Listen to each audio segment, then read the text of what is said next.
ابو ایوب انصاری اللہ عنہ نے اپنے گھر میں ایک طاق میں کھجوریں رکھی ہوئی تھیں۔ وہ فرماتے ہیں کہ میں محسوس کرنے لگا کہ کھجوریں کم ہو جاتی ہیں، تو میں نے ذرا نگرانی کی تو میں نے دیکھا کہ ایک عورت ہے رات کو جو میری کھجوریں چرا رہی ہے۔ میں نے ان سے کہا کہ تم کون ہو؟ کہنے لگی میں جن عورت ہوں۔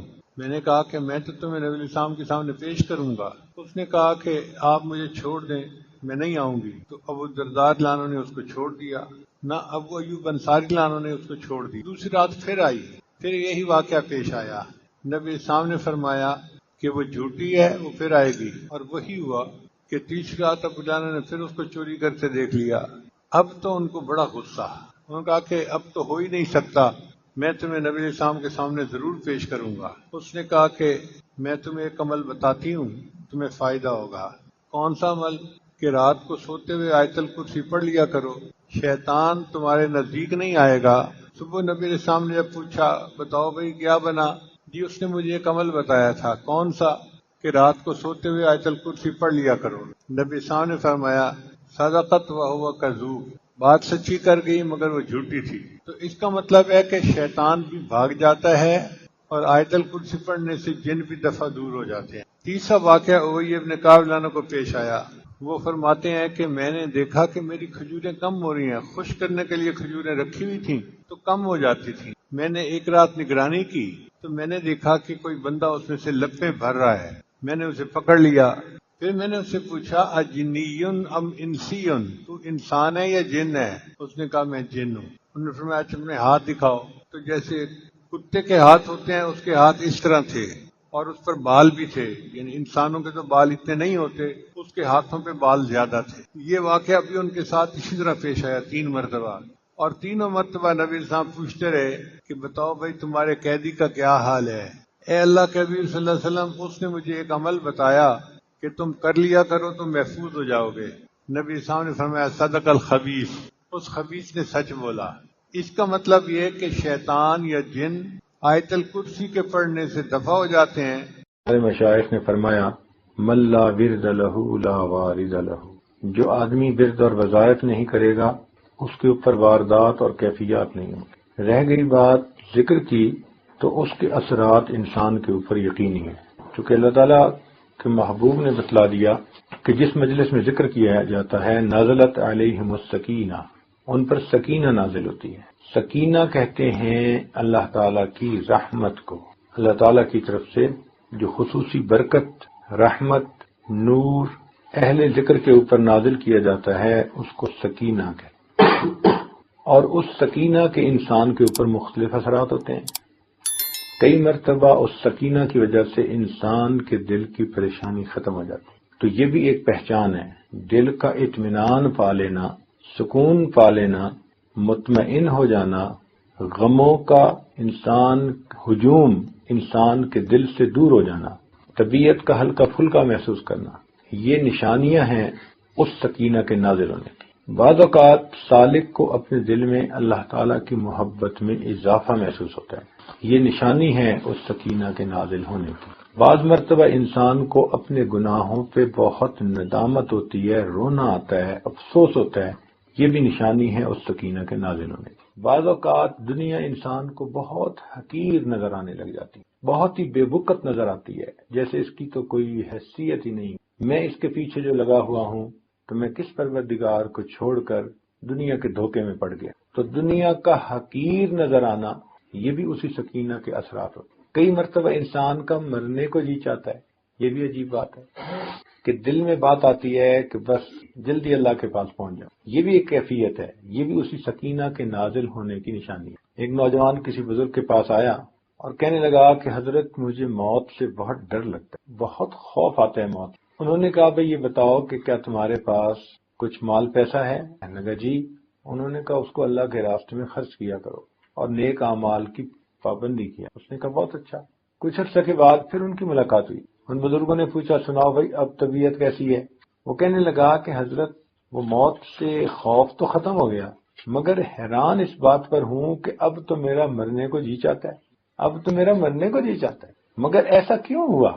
تو ان بزرگوں نے انہیں بات سمجھائی، فرمانے لگے دیکھو بندے کا دل وہیں لگتا ہے جہاں اس کا خزانہ ہوتا ہے۔ پہلے تم نے اپنے آگے کے لیے کوئی سرمایہ جمع نہیں کیا تھا، تمہیں موت سے وحشت تھی، اب تم نے جب آگے سرمایہ بھیج دیا نیکیوں کا، صدقے کا، مال کا، تو جہاں سرمایہ ہوتا ہے بندے کا وہیں جانے کو جی۔ تو رحمت کے نازل ہونے کی ایک نشانی یہ بھی ہوتی ہے کہ انسان کا مرنے کو جی جاتا، موت اچھی لگتی ہے، موت سے وحشت ختم ہو جاتی ہے۔ اور بعض اوقات ایسی بھی ہوتا ہے کہ انسان کو اپنے جو ہے اوپر یہ کیفیت محسوس ہوتی ہے جیسے نیند آ رہی ہے، اونگ کی سی کیفیت محسوس ہوتی ہے۔ یہ جو اونگ کی کیفیت ہے یہ بھی وہی سکینہ کے نازل ہونے کی نشانی ہے، اور اس کی دلیل قرآن مجید سے اللہ تعالیٰ فرماتے ہیں اذ یغشیکم النعاس امنۃ من، دیکھا میدان بدر میں اللہ تعالیٰ نے رحمت نازل فرمائی، فانزل اللہ سکینتہ علی رسولہ وعلی المؤمنین۔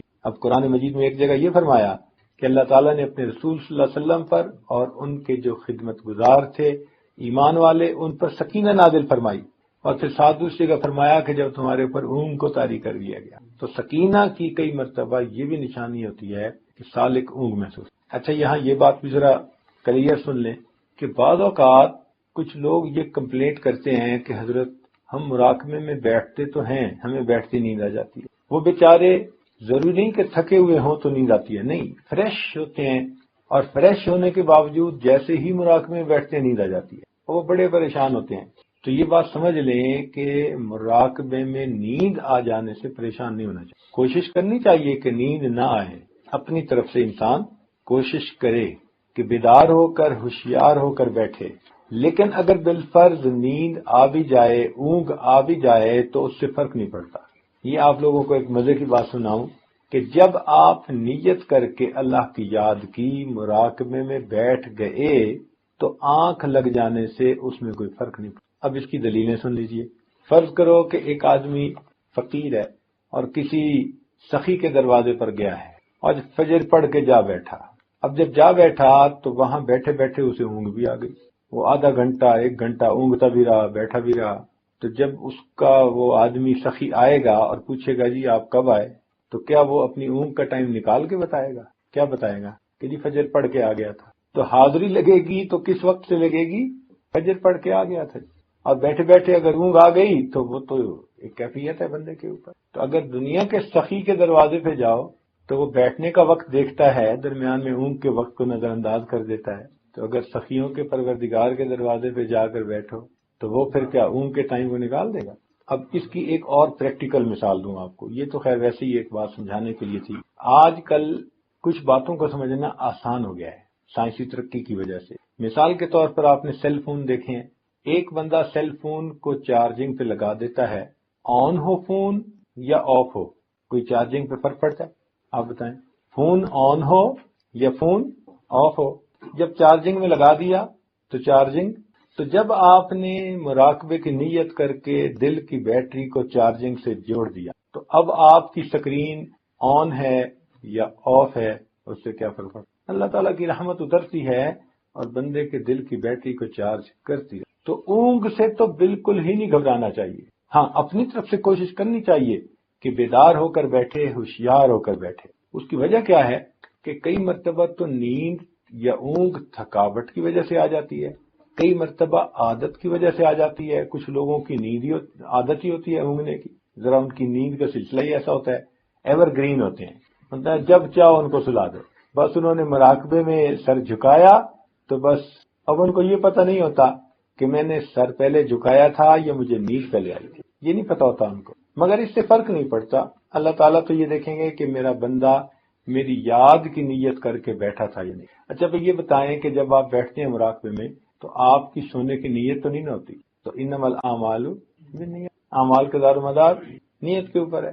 ہاں اگر آپ نے نیت ہی کر لی کہ میں اس پوزیشن میں بیٹھ کے سونا چاہتا ہوں، وہ تو بات ہی اور ہے، مگر مراقبے میں بیٹھنے والا تو کوئی بندہ ایسی نیت نہیں کرتا، وہ تو اللہ کی یاد میں بیٹھتا ہے۔ تو اگر اس دوران اونگ بھی آ جائے تو اس سے کوئی فرق نہیں پڑتا۔ اور اصل وجہ یہ ہے بھائی کہ وہ جو سکینہ نازل ہوتی ہے نا، اس سکینہ کے نازل ہونے سے کئی مرتبہ انسان پر اونگ کی سی کیفیت ہوتی ہے، وہ اونگ نہیں ہوتی، حقیقت میں وہ سکینہ کے اثرات اس کے اوپر ہوتے ہیں۔ اس لیے مراقبے میں جو لوگ اونگ رہے ہوتے ہیں نا، وہ باتیں بھی ساری سن رہے ہوتے ہیں. اگر قریب میں کوئی بولے، کوئی آواز آئے، وہ سب باتیں ان کو سنائی دے رہی ہوتی ہیں، تو اس کو نیند نہیں کہتے. تو یہ اونگ کا آ جانا یہ رکاوٹ نہیں ہے. سالک اس کو یہ نہ سمجھے کہ جی بس میں تو ترقی کر ہی نہیں سکتا، مجھے تو فوراً نیند آ جاتی. بیٹھنا ہمارا کام اور رحمتوں کا نازل کرنا یہ پروردگار کا. ہم بیٹھے رہیں گے تو پروردگار اپنی رحمت نازل فرماتے. تو جب بھی ذکر میں انسان بیٹھتا ہے تو اللہ تعالیٰ کی طرف سے رحمتوں کا نزول ہوتا ہے. نزلت علیہم السکینہ، ان پر سکینہ نازل. اب جب سکینہ نازل ہوگی تو بھئی اس کے اثرات تو ہوں گے نا انسان پر. یہ کیسے ہو سکتا ہے کہ رحمت کی بارش ہو اور بندے پہ اثر نہ ہو؟ تو اثرات تو ہوں گے. جب اثرات ہوں گے تو صاف ظاہر ہے کہ پھر انسان کی کیفیات ہوں گی، جو کہ اثرات کی وجہ سے کیفیات ہوتی ہیں. آپ دیکھیں عام طور پر جب بارش برستی ہے نا تو زمین کے اندر سے کچھ نہ کچھ جڑی بوٹیاں ضرور نکل آتی. ہاں کوئی پتھریلی زمین ہو تو بات اور ہے، ورنہ عام طور پر اس لیے جب بارش کا موسم ہوتا ہے نا، برسات کا موسم، تو خوب ہریالی ہوتی ہے. کہتے ہیں نا جی کہ ساون کے اندھے کو ہرا ہی ہرا نظر آتا ہے. وہ ساون کا موسم ہی ایسا ہے کہ اس میں برسات ہوتی ہے، اور برسات کے موسم میں زمین سے خوب کھیتیاں نکلتی ہیں، یعنی پودے نکلتے ہیں. جب اللہ تعالیٰ کی رحمت کی برسات برستی ہے تو انسان کے اندر سے کیفیات کی پودے اور کھیتیاں پھر کیفیات کو روک نہیں سکتے. ذکر کی وجہ سے بندے کی کوئی نہ کوئی کیفیت ضرور ہوتی ہے. یا تو اس کو اللہ تعالیٰ کی محبت میں اضافہ نظر آئے گا، یا جو کیفیتیں میں نے پہلے بتائیں وہ محسوس ہوں گی. اور اگر کوئی بندہ کہے جی کہ مجھے تو کوئی بھی کیفیت محسوس نہیں ہوتی، تو یہ بھی ایک کیفیت ہے. یہ بھی تو ایک کیفیت ہے نا کہ مراقبے میں بیٹھتا ہے تو اسے کوئی کیفیت ہی محسوس نہیں ہوتی. اٹ مینس کہ something is seriously wrong somewhere. اس کو ڈائگنوز کرنا چاہیے. کیا مصیبت ہے کہ اس کے دل پر اثرات نہیں ہوتے؟ کیا وجہ ہے کہ اس کے دل پر ان برکات کا اثر نہیں ہوتا؟ اور اس کی وجہ عام طور پر کوئی نہ کوئی زیادہ گڑبڑ ہوتی. وہ بندہ کسی ایسے گناہ کبیرہ میں پھنسا ہوتا ہے کہ جس کی وجہ سے دل کے اوپر تالے لگے، دل کے دروازے بند ہو چکے. یا کوئی حرام حلال کا چکر ہوتا ہے کہ جو کیفیات اس کو ذکر میں ملتی ہیں، حرام ان کیفیات کو چھپا دے. چنانچہ امام ربانی مجد لسانی رحمۃ اللہ علیہ نے یہ لکھا، فرماتے ہیں کہ ایک ہمارا خادم تھا، اور خادم لوگ جو ہوتے ہیں پھر ان کی رعایت بھی کرنی پڑتی ہے. الجزاء الاحسان الا الاحسان. تو خادم تھا تو ایک مرتبہ اس کا ایک بھائی تھا، وہ بیمار ہوا اور اس کے اوپر جان کنی کا عالم طاری ہوا، یعنی آخری وقت، آخری لمحات، آخری علامات قریب ہو گئی. تو اس خادم نے آ کر کہا کہ حضرت میرا بھائی ہے، تو اگر آپ مہربانی فرمائیں تو آپ تشریف لے چلیں، دعا بھی فرما دیں اور اس موقع پر اس پر توجہ بھی فرما دیں، تو اس کا معاملہ اچھا ہو جائے گا، خاتمہ بالخیر ہو جائے گا.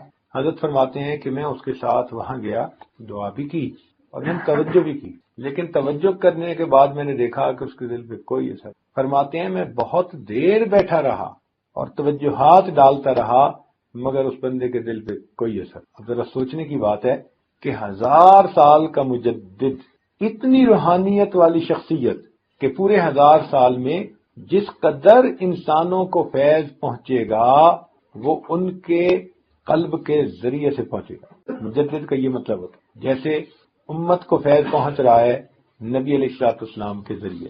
نبی السلام نے فرمایا انما انا قاسم واللہ یؤتی. اللہ تعالیٰ عطا کرنے والا ہے اور میں تو تقسیم کرنے والا. تو یہ قلوب کے ذریعے سے، جیسے تار کے ذریعے سے بجلی ہمارے گھر پہنچتی ہے، تار کے ذریعے سے بجلی پہنچتی ہے. دیکھیں بھائی، بارش کون برساتا ہے؟ اللہ. بارش کون برساتا ہے؟ اللہ تعالیٰ برساتا ہے، مگر بادل اس کے لیے ذریعہ بن. سمجھ گئے؟ اولاد کون دیتا ہے؟ اللہ رب العزت دیتا ہے، مگر ماں باپ اس کے لیے ذریعہ بن. اسی طرح دلوں میں نور کون دیتا ہے؟ اللہ دیتا ہے، مگر پیر استاد تو یہ تو سمجھ میں آنے والی بات ہے. انسان کے دل میں براہ راست اللہ تعالی کی طرف سے نور آ جائے، اس کے لیے قلب کو کسی درجے کا بنانا. اب اس کو آپ یوں سمجھ لیں کہ جیسے ایک ہوتا ہے پلانٹ، بجلی کا ہائی وولٹیج پہ ہوتا ہے. اب اس ہائی وولٹیج پلانٹ کے آگے ایک ٹرانسفارمر لگا ہوتا ہے. تو ٹرانسفارمر کے ایک طرف تو یہ بجلی کا بلب لگا ہوتا ہے اور دوسری طرف ہائی وولٹیج ہوتا ہے. آپ کا کیا خیال ہے اگر یہ بلب کو ڈائریکٹ ہائی وولٹیج کے ساتھ لگا دیں تو پھر کیا ہوگا؟ فیوز ہو جائے گا نا. اس لیے کہ اس میں استعداد ہی نہیں ہے. اسی طرح مخلوق میں استعداد ہی نہیں کہ بلا واسطہ اللہ تعالیٰ کی طرف سے فیض حاصل کر سکے. نبی علیہ الصلوۃ والسلام پوری مخلوق کے لیے اس کا ذریعہ بنے. ان کو اللہ تعالیٰ نے وہ صلاحیت دی، وہ نعمت دی، وہ برکت دی کہ وہ اللہ رب العزت سے براہ راست وہ نعمت حاصل کر سکے۔ اس لیے معراج کے موقع پر اللہ فرماتے ہیں فَأَوْحَىٰ إِلَىٰ عَبْدِهِ مَا۔ اب وہ محبوب اور محب میں کیا باتیں ہوئیں اور کیا ملاقاتیں ہوئیں وہ تو اللہ تعالیٰ ہی بہتر جانتا ہے۔ تو اللہ رب العزت کے محبوب کی یہ شان ہے کہ وہ اللہ رب العزت سے ان رحمتوں اور برکتوں کو لیتے ہیں اور آگے پوری مخلوق کو جو رحمت نعمت ملتی ہے محبوب کے واسطے۔ بات کی سمجھ آ گئی؟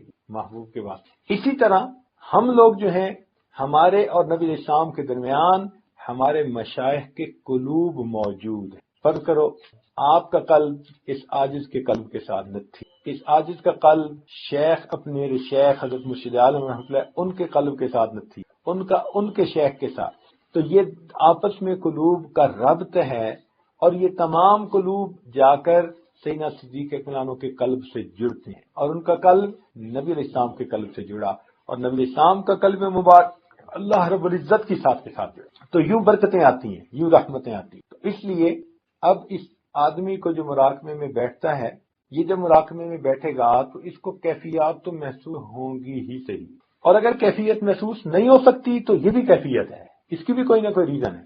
تو میں بات آپ کو سنا رہا تھا امام ربانی مجدد الفسانی رحمۃ کی 1000 سال کا مجدد، امت کے علماء نے متفقہ طور پر ان کے لیے یہ لفظ استعمال کیا مجدد الفسانی۔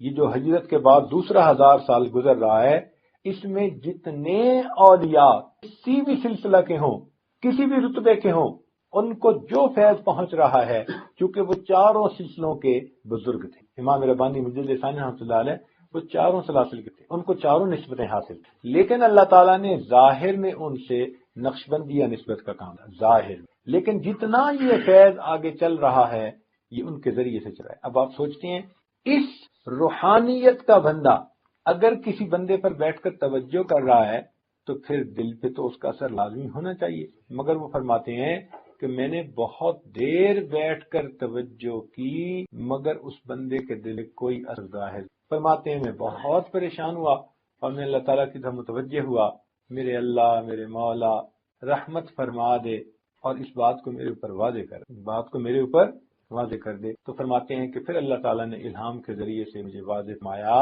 کہ اس بندے کی مصاحبت بد عقیدہ لوگوں، اس بندے کا بیٹھنا اٹھنا بد عقیدہ لوگوں کے ساتھ تھا، چنانچہ اس کی دوستی تھی کافروں کے ساتھ، اور کافروں کی دوستی کی وجہ سے وہ ان کی باتیں سنتا تھا اور ان کے ساتھ راہ و رسم رکھتا تھا۔ اس کی ظلمت ایسی تھی کہ وقت کے مجدد نے بھی توجہ ڈالی تو اس بندے کے دل پہ اثر نہ ہو۔ تو اگر انسان مراقبے میں بیٹھے اور اس کو کیفیت کچھ بھی محسوس نہ ہو تو یہ انڈیکیشن ہے کہ یہ ای سی یو سیکشن کا مریض ہے، ایکسٹینسو کیئر یونٹ، اس کو وہاں داخلہ دینا چاہیے، اس کو جا کے ہاسپٹلائز ہونا چاہیے، گھر بیٹھ کے علاج نہیں ہوگا۔ جب ذرا بڑی بیماری ہوتی ہے نا تو پھر لے کے بھاگتے ہیں یا نہیں ہاسپٹل میں بندے کو، کہتے ہیں کہ ہم گھر سے نہیں جانے دیں گے، بیوی کہتی ہے جی میں نہیں جانے دیتی، والد کہتا ہے، والدہ کہتی ہے نہیں، سب کہتے ہیں جلدی لے جاؤ جلدی لے جاؤ، بھگاتے ہیں جلدی لے جاؤ۔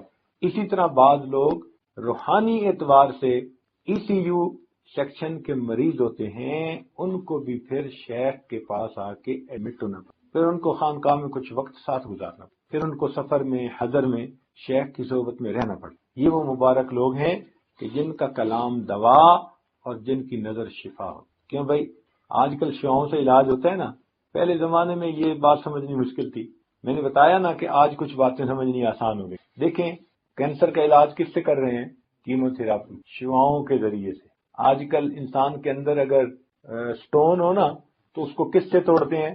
لیزر کے ذریعے۔ تو اگر دنیا کی بیماریوں کا علاج شعاؤں کے ذریعے سے ہو سکتا ہے تو کیا روحانی بیماریوں کا علاج شعاؤں کے ذریعے سے نہیں ہو سکتا؟ تو یہ مشائخ کی نگاہیں بھی تو شعائیں ہوتی ہیں، تو اس لیے یہ نگاہ جو ہے نا، تیرا علاج نظر کے سوا کچھ اور نہیں، تیرا علاج نظر کے سوا کچھ اور نہیں، تو نظر کا اثر ہوتا ہے۔ اچھا اس کی دلیل شرعی طور پر دوں میں، حدیث پاک میں آتا ہے ایک صحابی تھے تو ان پر اثر ہو گیا، بیماری محسوس کرنے لگے، تو نبی علیہ السلام نے فرمایا کہ بھئی تمہیں اپنے فلاں بھائی کی نظر لگ گئی، تو اس کو اتارنے کا طریقہ بتا دیا، اور حدیث پاک میں آتا ہے العین حق، کہ نظر کا لگ جانا ٹھیک ہے، نظر لگ جاتی، نظر اپنا اثر کر دیتی۔ اب بتائیں، جس نظر کے اندر دشمنی ہے، حسد ہے، عداوت ہے، بغض ہے، حرص ہے، طمع ہے، اگر وہ نظر دوسرے بندے پہ اثر دکھا دیتی ہے تو اللہ والوں کی وہ نظر جس کے اندر رحمت ہو، شفقت ہو، محبت ہو، عنایت ہو،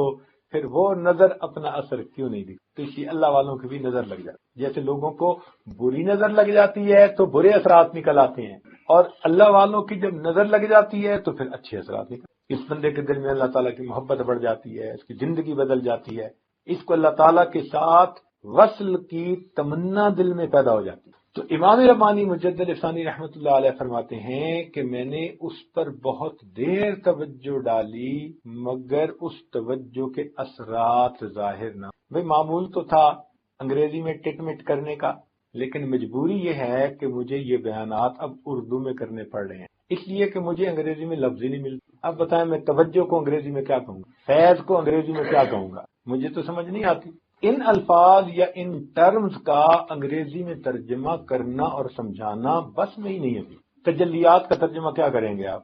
ہمارے پاس تو تجلیات اور صفات اور شؤونات اور پتہ نہیں کیا کیا الفاظ ہیں، ہر لفظ صحیح معنوں میں سمجھا دیتا ہے کہ کیا چیز نازل ہو۔ تو اس لیے چونکہ مجھے خاص ٹاپک پہ گفتگو کرنی تھی، ذکر قلبی کے اوپر۔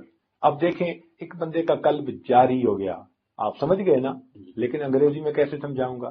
یہ ذرا انگریزی والے بیٹھے ہوئے ہیں ماشاءاللہ، یہ بتا دیں کہ جی انگریزی میں قلب جاری ہونے کو کیا کہتے ہیں۔ ہمیں تو انگریزی نہیں آتی، ہم نے تو سیکھی ہوئی ہے، ان کی تو مادری زبان ہے، یعنی شروع سے ہی انگریزی سیکھی، پیدا ہی اس ماحول میں ہوئے ہیں، اور ہم تو انگریزی بھی بولتے ہیں تو دیسی لہجے میں، اور یہ تو ماشاءاللہ انگریزی کے سب عشرہ کے قاری ہیں، ان کا تو لہجہ بھی وہی ہوتا ہے۔ تو ان سے پوچھ لیں کہ یہ قلب جاری ہونے کو کیا کہیں گے انگریزی میں، ہمیں تو سمجھ نہیں ہے۔ اگر میں آپ کو انگریزی میں سمجھانا چاہوں کہ قلب جاری ہونا کیا ہوتا ہے تو میرے پاس الفاظ نہیں کہ میں سمجھا سکوں قلب جاری ہونا، لیکن اردو میں اگر میں کہوں گا تو آپ سمجھ جائیں گے کہ قلب جاری ہونا کس کو کہتے ہیں۔ تو اس مجبوری کی وجہ سے بالخصوص آج کی گفتگو میں نے اردو زبان میں کی تاکہ میرے لیے سمجھانا آسان، آپ کے لیے سمجھنا آسان، اور جن کو سمجھ بالفرض نہیں آتی ان سے گزارش ہے کہ وہ بھی سمجھنے کی کوشش فرمائیں۔ ہم جیسے انگلش میں بولنے کی کوشش کرتے ہیں، آپ ذرا اردو میں سمجھنے کی کوشش بھی فرما لیں۔ یہ تو نہیں نا کہ آپ کہیں جی نہیں ہم تو انگلش ہی سمجھیں گے، کوئی آپ نے بھی ٹھیکہ تو نہیں نہ لیا ہوا انگلش کا، تو ہم بھی کچھ قدم اٹھا رہے ہیں کہ ٹٹ مٹ بولنا سیکھ رہے ہیں، اور آپ بھی کچھ مہربانی فرمائیں اردو سمجھنا سیکھیں تاکہ افہام و تفہیم آسان ہو جائے ہمارے لیے۔ تو مسئلہ یہ تھا کہ اتنے بڑے بزرگ کی توجہ کا اثر اس لیے نہ ہوا کہ اس بندے کا بیٹھنا اٹھنا کفار کے ساتھ تھا، اور کفار کی صحبت کی وجہ سے، تعلق اور دوستی کی وجہ سے اس کے دل کے اوپر ایسی ظلمت تھی کہ اب فیض اس کے اوپر اثر نہیں۔ تو اس لیے اگر کسی پر ذکر کرنے کے باوجود اثر مرتب نہیں ہوتا، یہ بھی ایک کیفیت ہے اور اس کی بھی کوئی نہ کوئی ریزن۔ تو یہ طے شدہ بات ہے کہ جو بندہ ذکر کرے گا تو اس کے اثرات اس کے اوپر ہی نہیں ہوں، یہ ممکن ہی نہیں۔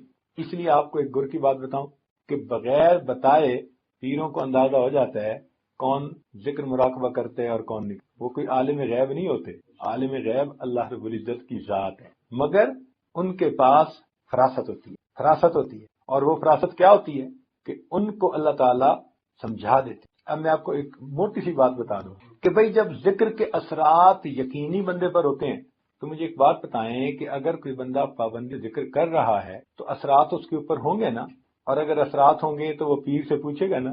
اب جو پوچھے ہی نہ کبھی، جو سبق کی بات ہی نہ کرے، جو مراقبے کا تذکرہ ہی نہ کرے، اور پیر سے پوچھے ہی نہ کیفیت، خط ہی نہ لکھے، فون نہ کرے، ملے تو بھی مراقبے کا تذکرہ نہ کرے، یہ اس بات کی علامت ہوتی ہے کہ یہ صاحب ذکر و اذکار کو پابندی سے نہیں۔ جو کرنے والے ہوتے ہیں ان کا فوراً پتہ چل جاتا ہے، کو اندازہ ہو جاتا ہے کون کتنا ذکر کرنے والا۔ اللہ تعالیٰ یہ بات سجھا دیتے ہیں، یہ کوئی علم غیب نہیں ہے، یہ ایک تجربہ کہہ سکتے ہیں، فراست کہہ سکتے ہیں، انسان کی بصیرت کہہ سکتے ہیں۔ جیسے ڈاکٹر ہوتا ہے، وہ ایسے بندے کو دیکھتے ہی بتا دیتا ہے کہ اس کو ملیریا، اس نے ٹیسٹ کوئی نہیں لیا ہوتا، اس نے تھوڑی سی علامات کچھ دیکھی ہوتی ہیں تو فوراً کہہ دیتے ہیں جی آپ کو یہ ہے، اور واقعی وہی ہوتا ہے۔ تو جیسے جسمانی بیماری کے طبیب دیکھتے ہی بتا دیتے ہیں، ایسے ہی بسا اوقات مشائخ دیکھتے ہی سالک کی کیفیت پہچان لیتے، اس کے اندر کیا ہے اور کیا نہیں۔ مگر آج کل کے سالک بھی بڑے ہوشیار ہیں، ڈاکٹر کے پاس جاتے ہیں تو ٹو دی پوائنٹ مرض بتاتے ہیں، اور پیروں کے پاس آتے ہیں تو بالکل صحیح بات نہیں بتاتے. خواب بھی بتائیں گے نا تو خواب کا وہ حصہ جو ان کی اپنی سمجھ کے مطابق اچھا ہے وہ بتائیں گے، اور اسی خواب کا وہ حصہ جو ذرا گڑبڑ ہے وہ چھپائیں گے. تو پیروں کو in between the line read کرنا پڑتا ہے. جو کہنے والا کہہ رہا ہوتا ہے نا، ضروری نہیں کہ 100% بات ویسی ہو. وہ کچھ وہ کہہ رہا ہوتا ہے اور کچھ شیخ درمیان میں پڑھ بھی رہا ہوتا ہے، تو سمجھ ان کو لگ رہی ہوتی ہے. اس لیے اثرات اور کیفیات جب بھی بندے پر ہوں گی وہ ضرور رابطہ کرے. یہ کیسے ہو سکتا ہے کہ وہ اپنے جو ہے وہ فزیشین سے، ڈاکٹر سے رجوع نہ کرے؟ بھائی ذرا کھانسی ہوتی ہے، فلاں ہوتی ہے تو ڈاکٹر کو فوراً فون کر کے پوچھ لیتے ہیں. تو اگر بندے کو کیفیات محسوس ہو رہی ہوگی تو کیوں نہیں بتائے گا؟ اس لیے پھر وہ رابطہ از خود بخود رکھتا ہے. اچھا، اب یہ بات ہوئی کہ بھئی پابندی کے ساتھ جو بندہ مراقبہ کرتا ہے اس کے اوپر اثرات مرتب ہو. اب ان اثرات میں سے ایک اثر یہ ہے کہ انسان کا دل جاری ہو. تو آج یہ سمجھنا ہے ہم نے کہ دل جاری ہونا کس کو کہتے ہیں. بات سمجھے نا؟ آج کیا سمجھنا ہے ہم نے بیٹھ کے اس محفل میں کہ دل جاری ہونا کس کو کہتے ہیں. کیونکہ پرانے حضرات ہیں، سالکین ہیں، کچھ علماء ہیں، تو ان کے سامنے تو اس قسم کی بات کھولی جا سکتی ہے نا. عام محفلوں میں اس کا تذکرہ کرنا مناسب نہیں ہوتا، نہ آپ نے تذکرہ کبھی سنا ہوگا.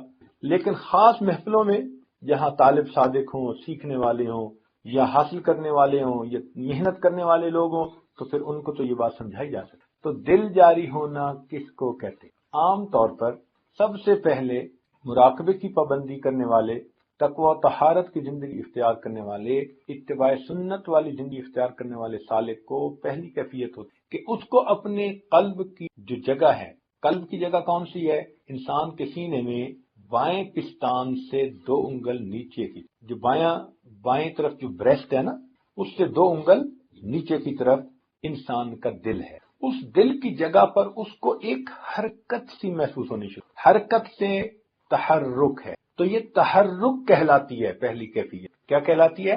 تحرک. ایک عجیب سی حرکت سی محسوس ہوتی ہے. آپ نے دیکھا ہوگا کہ کبھی بیٹھے بیٹھے انسان کا گوشت پھڑکنے لگ جاتا ہے، کبھی بازو کا، کبھی کمر کا.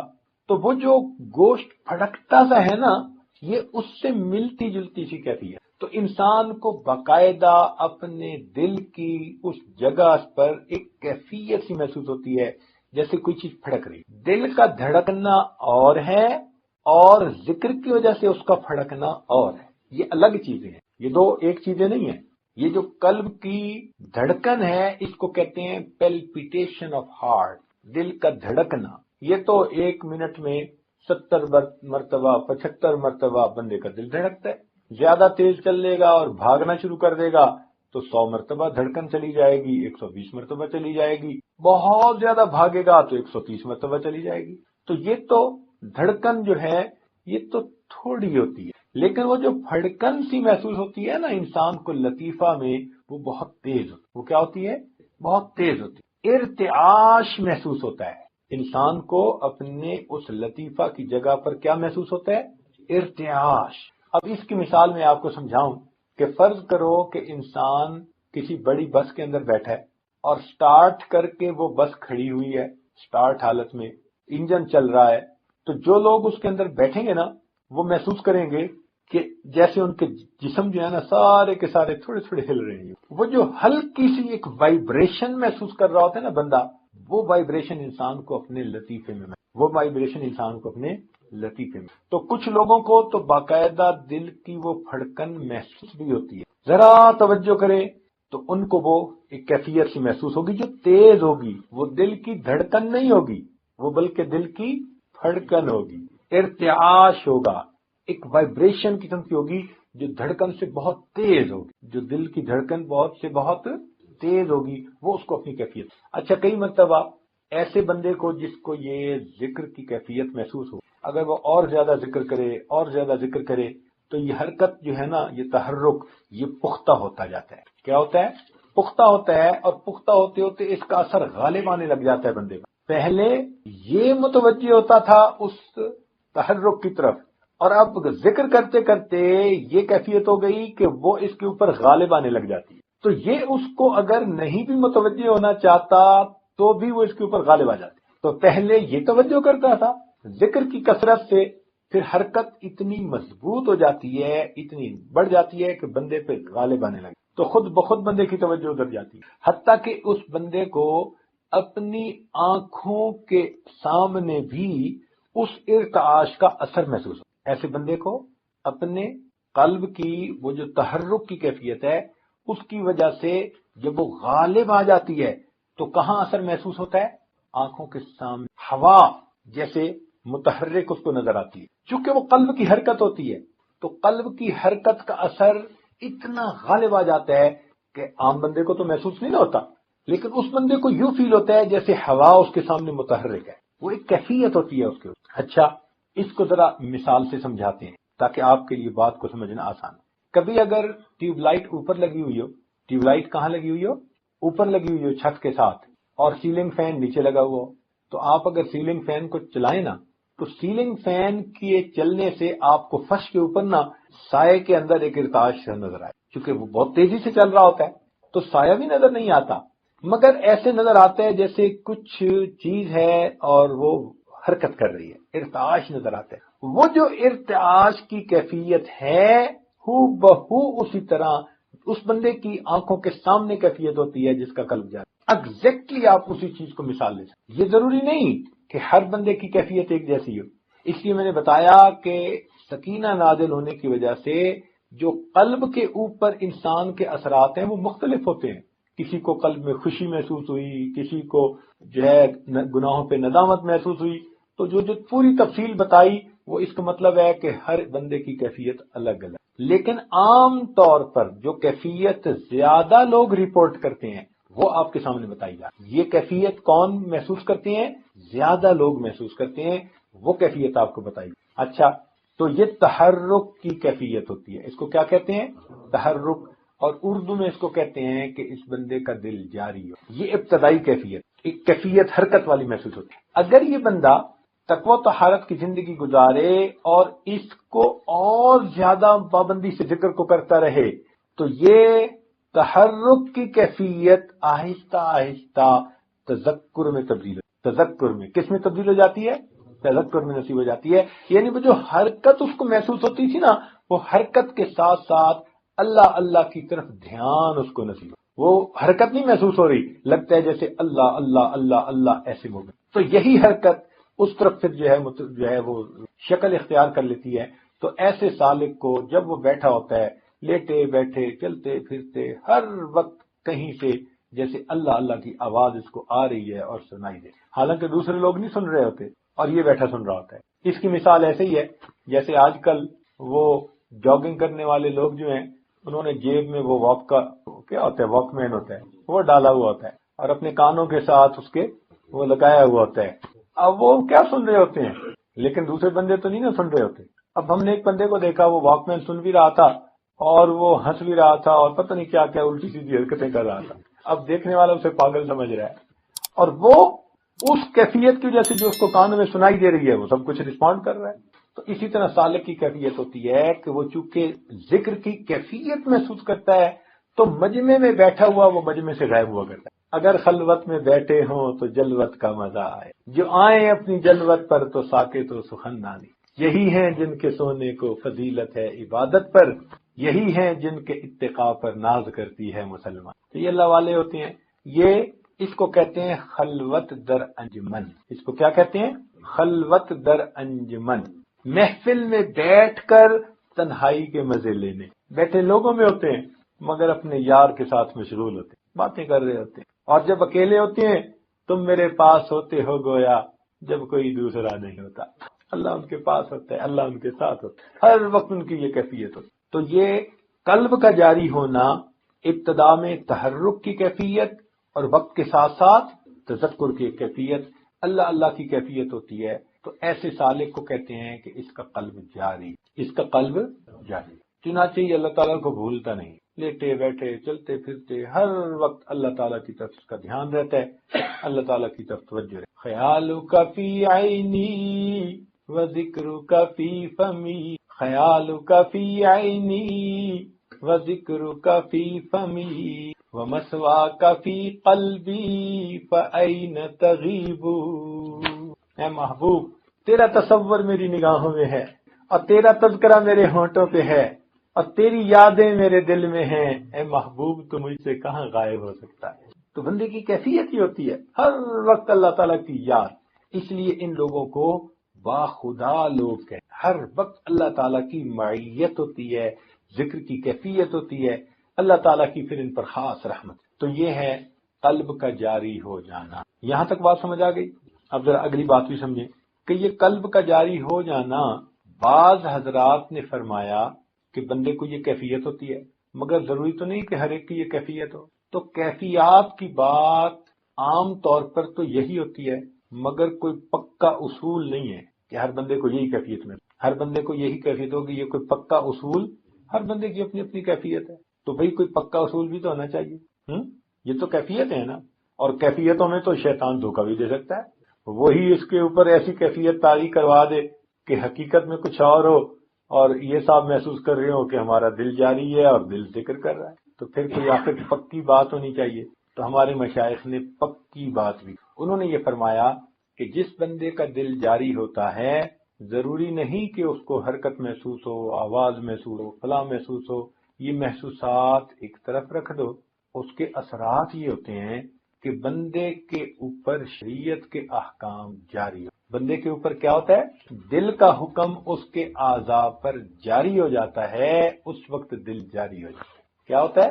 ذرا بتائیں، مشکل ہے بات سمجھنی. جب انسان کے دل کا حکم اعضاء پر جاری ہو جائے، جب اعضاء دل کے تابع بن جائیں، جب دل اللہ تعالیٰ کا فرما بردار بن جائے اور اعضاء دل کی اتباع کر رہے ہوں، یعنی دل کی جو حالت ہے وہ کیفیت اعضاء پر طاری ہو جائے، دل کا حکم اعضاء پر جب جاری ہو جاتا ہے تو اس بندے کا دل جاری ہو. یہ پکی بات ہے. لہٰذا جس بندے کا دل جاری ہو، ہم دیکھیں گے کہ اتباع سنت میں آگے بڑھ رہا ہی نہیں. اب ہمارے پاس ایک پکی، اب کوئی صاحب آ جائیں کہ جی میرا تو دل بڑا جاری ہے اور اس کو نماز کی توفیق نہیں، تو اس کے دل جاری ہونے کو کیا کریں گے بھائی؟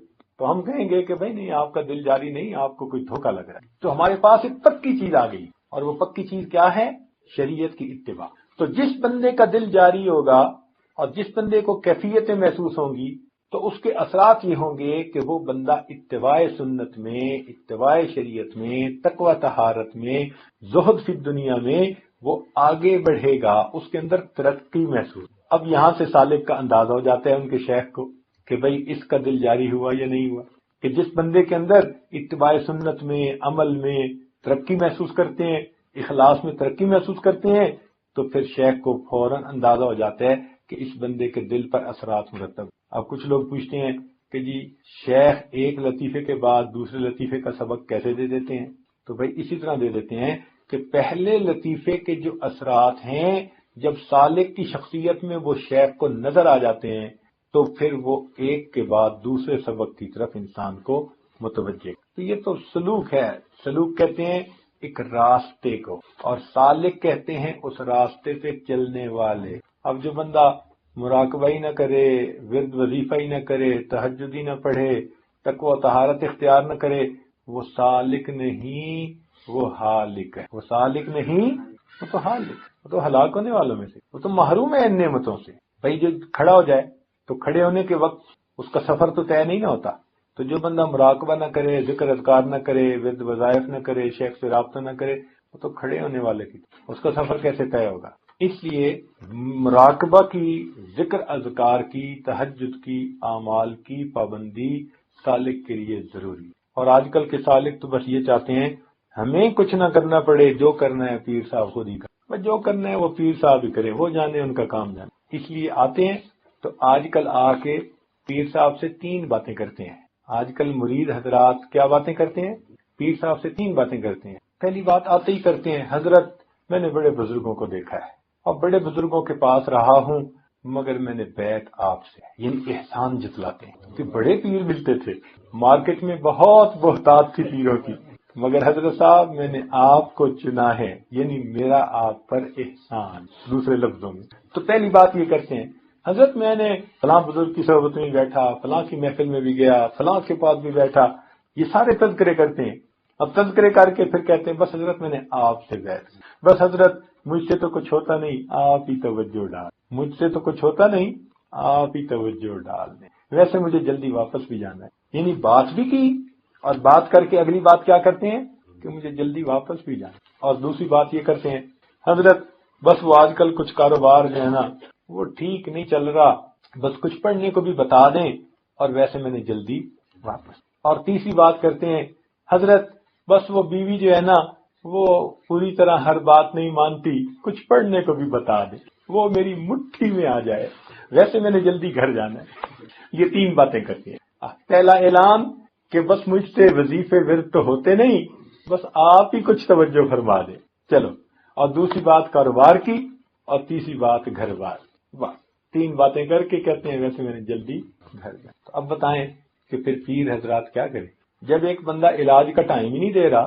کبھی ایسا ہوا کہ آپ ہسپتال میں گئے ہو اور آپ نے کہا ڈاکٹر صاحب طبیعت میری بڑی خراب ہے، تو آپ نے جو کرنا ہے کریں مگر مجھے جلدی واپس جائیں. ڈاکٹر کہے گا جناب ایڈمٹ ہونا پڑے گا. تو بھئی مشائخ اگر کہیں کہ بھئی آپ محفل میں آئیں، مراقبے میں آئیں، ذکر میں آئیں، آپ اجتماع پہ آئیں، تو یہ بھی تو ایڈمٹ کرنے والا مسئلہ ہوتا ہے. تو اس لیے ہمیں اس علاج کی بھی فکر کرنی. تو دل جاری ہونے کو آپ نے سمجھ لیا. کس کو کہتے ہیں دل کا جاری ہونا؟ اکثر اوقات یہ کیفیات محسوس ہوتی ہیں. اکثر اوقات کیا ہوتا ہے؟ یہ کیفیات محسوس ہوتی ہیں، مگر ان کیفیات کے جو اثرات ہیں ان سے پتہ چل جاتا ہے کہ یہ کیفیات سچی ہیں یا جھوٹی ہیں.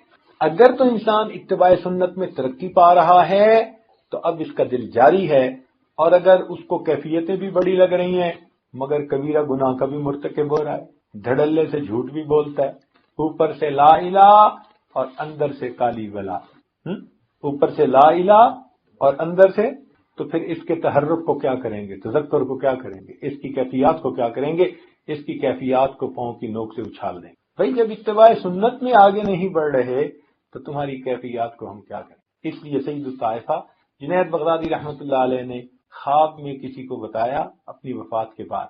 فرمانے لگے کہ وہ سب عبارات ختم ہو، وہ سب کیفیات مٹ گئیں، فنیت تلک الاشارات. اور وہ جو آخری رات میں ہم نے تہجد کے 2 نفل پڑھے تھے وہ تہجد کے نفل ہمیں کام آئے. اسی وقت سے جو لوگ کہتے ہیں جی کہ ہمیں بڑی کیفیات ہیں مگر شریعت و سنت میں آگے نہیں بڑھتے، ہمارے مشائخ نے ان کی سختی سے تردید. انہوں نے کہا کہ ایسے بندے کا ذکر لسان لقلقہ، ذکر لسان لقلقہ اور ذکر قلب وسوسہ. کیسی پکی باتیں کی کہ اگر تم شریعت کی کسوٹی پہ پورے نہیں اتر رہے اور ساتھ یہ بھی کہتے ہو کہ جی بڑی میری کیفیات ہیں، تو انہوں نے کہا جس بندے کو لقلقہ ہوتا ہے نا اس کا منہ ہلتا رہتا ہے، تو انہوں نے کہا اس بندے کا ذکر لسان لقلقہ اور اس کا ذکر قلب وسوسہ، اس سے اوپر کچھ. تو اصل چیز اتباع سنت ہے. رب کریم ہمیں ہر حال میں سنت کی اتباع کی توفیق. امام ربانی مجدد ثانی رحمۃ اللہ علیہ نے عظمت شریعت کے بارے میں ایک جگہ عبارت لکھی ہے مگر دل خوش ہو. میں جب بھی عبارت پڑھتا ہوں نا میں امام ربانی مجدد ثانی کی بلندی درجات کی دعا کرتا ہوں. ہمیشہ یہ عبارت مجھے اتنی اچھی لگتی ہے کہ جب بھی مجھے یاد آتی ہے میں پڑھتا ہوں کتاب میں بلندی درجات کی ہمیشہ کہتا ہوں اللہ میرے سردار کو میری طرف سے بہترین اجر اور بدلہ عطا. کیا فرمایا؟ وہ فرماتے ہیں ہمارے مشائخ شرع شریف کے نفیس موتیوں کو بچوں کی مانند وجد و حال کے جود و مویز کے بدلے میں نہیں. جود و مویز کہتے ہیں اخروٹ منقع. بچے کیا کرتے ہیں کہ ان کے ہاتھ میں موتی بھی ہوگا نا تو وہ دے دیں گے اور اخروٹ منقع لے لیں گے، ایسے ہی کرتے ہیں نا. تو وہ لکھتے ہیں کہ ہمارے مشائخ شرع شریف کے نفیس موتیوں کو، تو احکام شریعت کو نفیس موتیوں کے ساتھ تشبیہ. سبحان اللہ. ہمارے مشائخ شرع شریف کے نفیس موتیوں کو بچوں کی مانند وجد و حال کے جوز و مویز کے بدلے نص سے فس کی طرف مائل نہیں. نص سے مراد قرآن و حدیث. نص سے مراد کیا ہے؟ قرآن و حدیث. فس کی طرف مائل نہیں ہوتے. اور فس سے مراد فصوص الحکم ایک کتاب ہے جو تصوف کے اوپر لکھی. تو فرماتے ہیں کہ یہ جو یعنی کیفیات ہیں ان کو فس کہا اور جو شریعت کی باتیں ہیں ان کو نص کہا. نص سے فس کی طرف مائل نہیں ہوتے. فتوحات مدنیہ سے فتوحات مکیہ کی طرف التفات نہیں. یعنی جہاں حدیث کی بات آ جاتی ہے اس کو فتوحات مدنیہ کہا. سبحان اللہ. کیا عظیم عبارت ہے، الہامی عبارت ہے. فتوحات مدنیہ سے فتوحات مکیہ یہ کتاب ہے تصوف کی. تو فرماتے ہیں ہمارے مشائخ شرع شریف کے نفیس موتیوں کو بچوں کی مانند وجد و حال کے جوز و مویز کے بدلے نہیں خریدتے، نص سے فس کی طرف مائل نہیں ہوتے، فتوحات مدنیہ سے فتوحات مکیہ کی طرف التفات نہیں کرتے، ان کا کارخانہ بلند۔ اور پھر دوسری جگہ لکھتے ہیں اللہ تعالی ہماری طرف سے ہمارے مشائخ کو جزا دے، یہ لکھتے ہیں اللہ تعالی ہماری طرف سے ہمارے پیروں کو جزا دے جنہوں نے ہمیں اپنے پیچھے چلانے کی بجائے شریعت کے روشن راستے کی۔ سبحان اللہ۔ اللہ رب العزت ہمیں ان مشائخ کی صحبت اختیار کرنے اور ان کے مطابق زندگی گزارنے کی توفیق عطا فرمائے۔ اور میرے دوستو، ذکر اذکار کی پابندی کیجیے تاکہ ہمیں بھی اللہ تعالیٰ کچھ نہ کچھ اپنی محبت کی جو کیفیات ہیں وہ عطا فرما دیں۔ کبھی ہم بھی اس کی محبت میں دیوانے بن کر بیٹھے ہوں، کبھی ہم بھی اس کی محبت میں دنیا سے بگڑ کے بیٹھے ہوئے ہوں، کبھی اس کی محبت میں ہم دنیا سے ناراض ہو کے بیٹھے ہوں، کبھی ہم بھی اپنے دل میں کہہ رہے ہوں اللہ بس مجھے اب آپ ہی کی چاہت ہے اور اے اللہ مجھے آپ کے سوا کچھ نہیں چاہیے۔ کبھی اس محبت میں ہم بھی مست ہو کر یوں کہیں اللہ بس اور باقی ہوس، اللہ بس اور باقی۔ کبھی اللہ تعالیٰ کی محبت کی ہمیں بھی ایسی کیفیت محسوس ہو، اس لیے کہ جس کو زندگی میں اللہ تعالیٰ کی محبت کی یہ کیفیتیں ملیں گی، یا جو اللہ تعالیٰ کی محبت کی کیفیت میں زندگی کا ایک لمحہ بھی گزارے گا، قیامت کے دن اس کا اجر ضرور پائے گا۔ اور ایک مزے کی بات سناؤں؟ کیوں جی مزے کی بات سناؤں یا رہنے دوں؟ بتائیں بولیں ذرا اونچا۔ میں چاہتا ہوں کہ تاکہ اگر کوئی مراقبے میں بیٹھا ہے تو وہ ذرا سیدھا ہو جائے۔ ہاں جی، مزے کی بات سناؤں؟ مزے کی بات یہ ہے اور حوصلہ والی امید والی بات یہ ہے، ہمارے مشائخ نے لکھا کہ جو انسان دنیا میں اللہ سے محبت کرنے کی محنت کرے اور پھر وہ کسی کے پاس جاتے ہیں عملیات والوں کے پاس، تو ان کا تو چونکہ کاروبار ہے، انہوں نے پیسے کمانے ہوتے ہیں، تو وہ سمپل جواب دیتے ہیں جی کسی نے لگتا ہے تمہارا رزق باندھ دیا ہے، کسی نے تمہارا رشتہ باندھ دیا ہے، اور ہم اس کو بلیو کر لیتے ہیں۔ بھئی اللہ کسی کو دینا چاہے تو کون اس کو باندھ سکتا ہے؟ کیوں کسی کو چھوٹا خدا بناتے ہو؟ کوئی کسی کا رزق نہیں باندھ سکتا، کوئی کسی کا رشتہ نہیں باندھ سکتا۔ ہمارا ایک ہی خدا ہے، اس کے کام کو کوئی روک ہی نہیں سکتا۔ خواہ مخواہ اپنا عقیدہ بھی خراب اور اپنا عمل بھی خراب۔ سیدھی بات ہے کہ نبی علیہ الصلوۃ والسلام نے جو باتیں سکھائیں ان کو کریں، خود بخود عملیات سے جان چھوٹ جائے گی۔ چنانچہ عورتیں اکثر پوچھتی ہیں جی کہ میرا رشتہ اچھا ہو جائے، بیٹے کو جاب مل جائے، بہو کا ویزا رکا ہوا ہے، فلاں کام اٹکا ہوا ہے۔ تو بھئی اٹکے ہوئے کاموں کے لیے عمل نبی علیہ السلام کے مبارک زبان سے ابو داؤد شریف کی روایت ہے۔ نبی علیہ السلام نے فرمایا جو مومن صبح و شام 7 مرتبہ اس دعا کو پڑھے گا، اللہ تعالیٰ اس کے ہر ادھورے کام کو پورا فرما دے گا۔ اور وہ کیا ہے؟ حسبی اللہ لا الہ الا ہو علیہ توکلت وہو رب العرش العظیم۔ بعض لوگوں کو رزق کی تنگی کے بڑے شکوے ہوتے ہیں اور ان کے دل پہ فاقے کا خوف رہتا ہے، ڈر رہتا ہے، اور فاقے سے بچنے کے لیے وہ سارا دن کاروبار کے پیچھے بھاگتے دوڑتے بھی رہتے ہیں۔ سنیے، ابو نعیم کی روایت ہے، ابن ابی شیبہ نے بھی اس کو لکھا کہ نبی علیہ الصلوۃ والسلام نے ارشاد فرمایا جو شخص اس دعا کو پڑھے گا اللہ اس سے 70 مصیبتیں دور کریں گے، جن میں سب سے چھوٹی مصیبت اس کا فاقہ ہوگا۔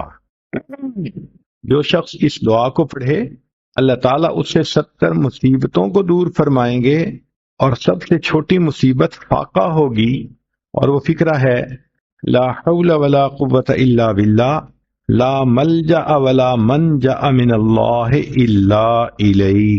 کئی مرتبہ انسان غمزدہ ہوتا ہے اور سوچتا ہے میں تو اکیلا ہوں، میرا ساتھ دینے والا کوئی نہیں، ماں باپ فوت ہو گئے، کہاں جاؤں، کس کو دل کا غم سناؤں، میرا غم کیسے دور ہو؟ نبی علیہ الصلوۃ والسلام نے فرمایا، کنز المال کی روایت ہے کہ قرآن مجید کی ایک آیت کو 3 مرتبہ یقین کے ساتھ پڑھ لیں، اللہ تعالیٰ غمزدہ دل کو تسلی فرما دیتے ہیں۔ لا الہ الا انت سبحانک انی کنت من الظالمین۔ کتنی مختصر سی آیت ہے اور اکثر بچیوں کو یاد بھی ہوتی ہے۔ اس آیت کو 3 مرتبہ پڑھنے پر اللہ تعالیٰ انسان کی سیڈنس ختم کر دیتے ہیں، غم ختم کر دیتے ہیں، دل کو خوشی عطا فرما دیتے ہیں۔